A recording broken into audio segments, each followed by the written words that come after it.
Hello friends, आज मी एका ब्लाऊजची cutting करून झालेली होती आणि तुम्ही पाहू शकता खूप एकदम पॅच वगैरे काही न वापरता मी फक्त लेस डिझाईन केलेली आहे।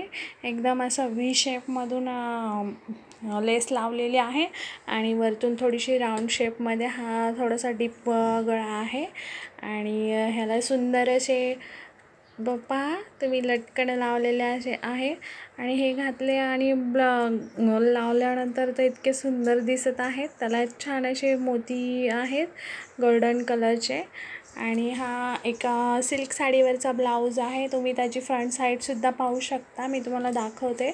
फ्रंट साइड ही अशी आहे, कटोरीज ब्लाऊज आहे आणि हा संपूर्ण शिवून असा रेडी झालेला आहे हा ब्लाऊज। आता घातल्यानंतर तर परफेक्ट तर आहेच, व्यवस्थित शिवलेला आणि त्याचा फायनल लुक हे तुम्ही पाहू शकता। हे असं आहे। सो लाईक आणि सबस्क्राईब करायला विसरू नका अशाच नवनवीन व्हिडिओसाठी। थँक्यू।